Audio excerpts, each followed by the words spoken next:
is imposed on any other republic, is the fact that what is charged beyond the principal is purposely called rent instead of riba. Anyway, I leave that to Muslims to interpret however they will. I've discussed this for many years with many Muslims, and I think I'm very safe in saying that it's been agreed without exception that mathematically perfected economy and mathematically perfected economy alone fulfill the objects of actual religious teaching. There is no riba, rent, usury, or interest in mathematically perfected economy. That being said, I was been asked much about Egypt, Libya, and Japan in the past few weeks. In respect to what possible differences mathematically perfected economy, the proposition of mathematically perfected economy, might make to the peoples of these respective countries. Not as a lesson just to the people of Egypt, Libya, and Japan necessarily at all, but as an example for all of us. That is, people are asking me to, explain how things would differ in Japan.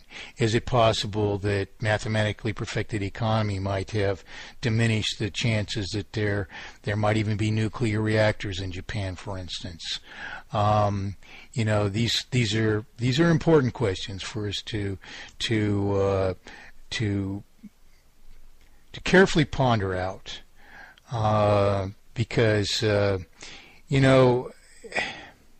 it's an incredibly unfortunate thing that we should just tolerate whatever we have to the point where obvious dangers to us which could be avoided instead manifest in the terrible suffering that the Japanese people are going through right now, for instance. On the other hand, in the case of cases of Egypt and Libya, mathematically perfected economy might be the only thing which saves them, these people, from some kind of fate which is far less promising to the people, because a mere transition to what is wrongfully being called democracy is itself not enough to guarantee representation to the people, which guarantee of representation and representation alone can guarantee solution to the people.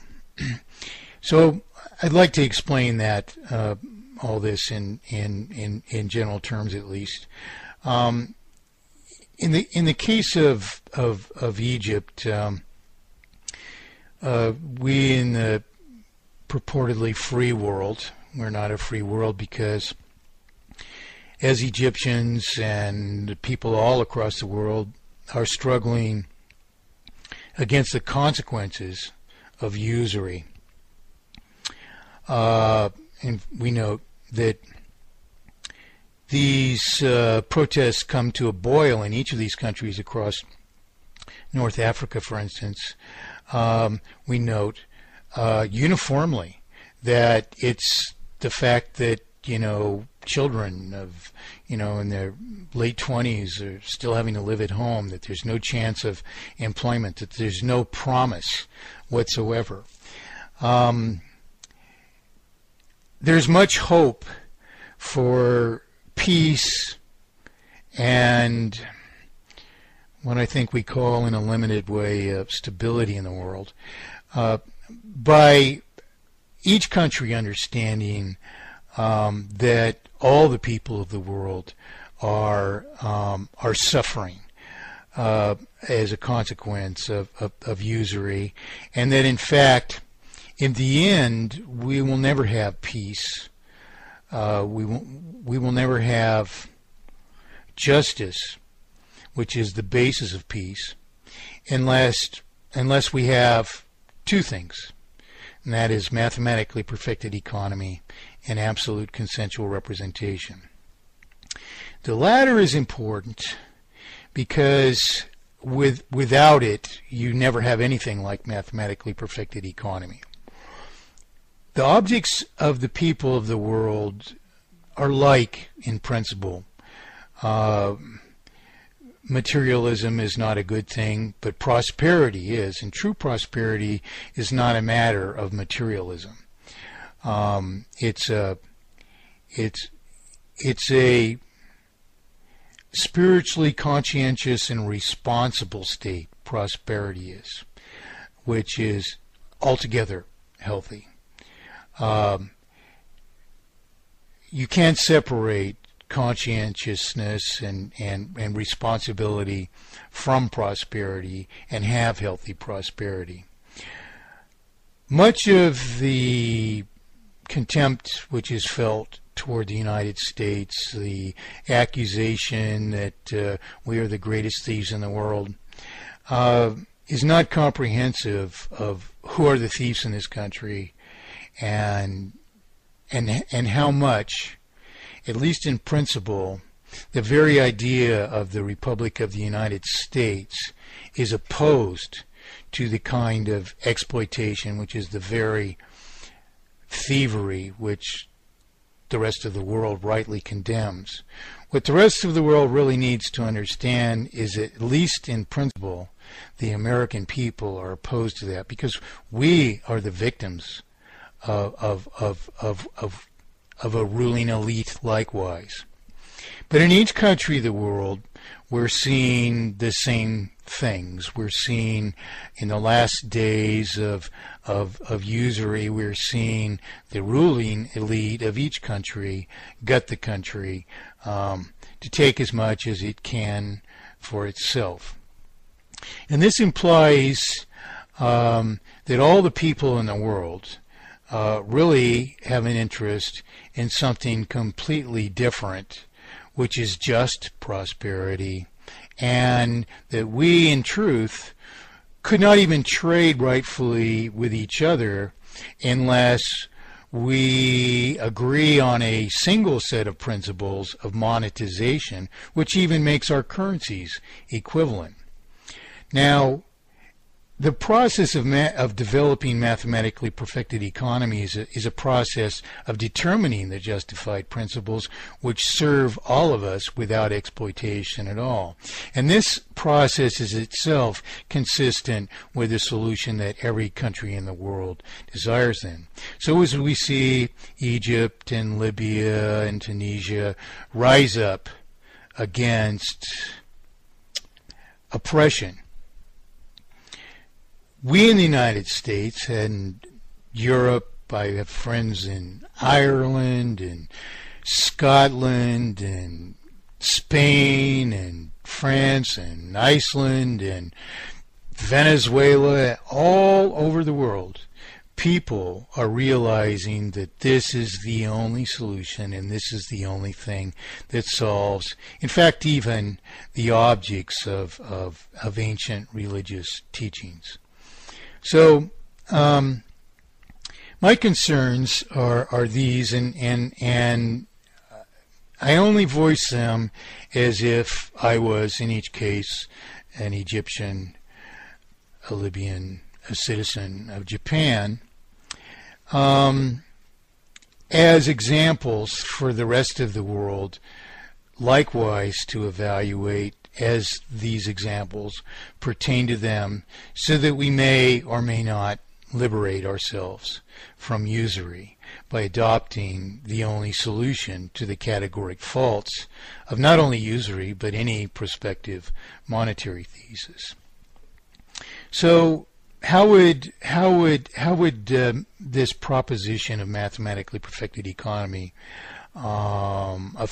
potentially affect Egypt? if what's going on in Egypt is of great concern to me because and Libya in a very like way, because the rest of the world's slow reaction to embrace these uprisings, popular uprisings of the people in a quest for justice, which has always been celebrated by the purportedly free world. That quest for justice is the very thing that established the purportedly free world. There is this delay with which these uprisings were embraced and supported should be of great concern to all of us, because that delay more than strongly implies basically it's a testament to a forfeiture of principle, which can only be explained by which hesitance can only be explained by the fact that we are subject to a ruling elite which evidently has other things to evaluate other than that this principle, which is shared by all humanity except the class of oppressors, share. We share this principle. Why then would we not support Egyptians and Libyans in asserting their freedom? Now, the question is not one of democracy. All of these political pundits are advocating that this development of democracy, or this prospect of democracy, is of some promise. Well, this isn't about democracy, and I'm very disturbed by people using the term democracy and its derivatives, democratic and so on. We in the United States, just for instance, to make an example of ourselves here, we in the United States are not a democracy. We are a republic. When Benjamin Franklin left one of the last constitutional conventions, a woman called out to him and asked him, "Mr. Franklin, what kind of government have they given us?" And he answered back, he called out to her, he said, "A republic." And then he thought, and he added, "If you can keep it."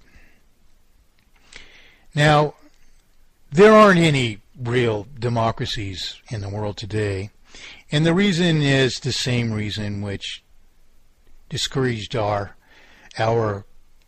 founding fathers here from adopting a democracy which they considered to be more akin to mob rule. The problem with democracy is much as you witness daily on the internet.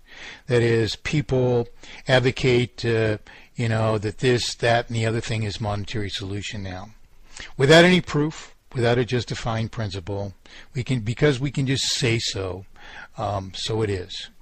Well, if people descend to such a incapable stature of communication or discussion of the issues at hand, they never solve their problems. A republic isn't any guarantee either that they will, and as we see in present history, a republic is readily usurped. Nonetheless, what we are after is an object more akin to the structure of a republic, not perfectly achieved by one by any stretch of the imagination,